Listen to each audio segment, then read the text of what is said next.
Hi guys, Lee here from Trading College with your weekly look at the markets 29th of June. Just want to take a look, before we dive into the swing trades, just want to take a look at the day trade this morning. We love to trade that German DAX on the open 8 a.m. London session.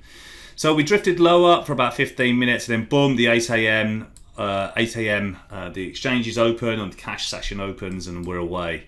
Up we go here, green buy signal, and then we've just held support, nice green buy signals, up about 20-30 points on that trade. Then we get another green buy signal here at 15,666, beg your pardon, 650 zone, and then we're pushing all the way up. Now the key is here, this big round number at 15,700 was resistance, but also we've got a three wave. Okay, the storyteller's given us these yellow lines, heads up that the market could come on down. So great place to bank those profits, especially around that 15,700, big round number, big resistance, and a place where you can bank it. It's 11 a.m. in the morning, you are done for the day. Okay, so if you take all these trades, there's two trades this morning, you could have got about 60 pips profit or 60 points profit on that. All right, so nice trades that we look to do each morning in our live trading room.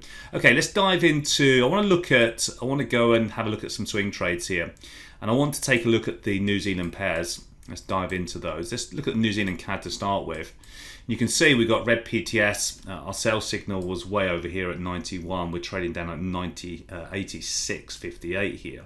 I'm looking for more downside in the New Zealand dollar. If you look across all these pairs, New Zealand yen, red pro trading system starting to come down as well, and also New Zealand dollar as well. That looks like it wants to break down from these moving averages.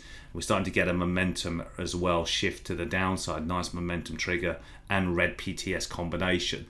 So New Zealand dollar, selling the New Zealand dollar, that's my call for this week. I'm looking to see if these markets, of course, please make sure you're managing risk. Please do not trade with money you cannot afford to lose. And please make sure you do your own due diligence on these trades. But I'm looking for some more weakness in the New Zealand dollar. And I think if you look at the New Zealand dollar here on the weekly, you have potential, we have potential with this lower high here that we could see 67.61. All right, guys, hope it helps. Make sure you subscribe to the channel. We'll be doing this every single week, picking some currency pair or any market really to trade for the rest of the week and see where we go. All right, give us a thumbs up and I'll speak to you soon. Take care.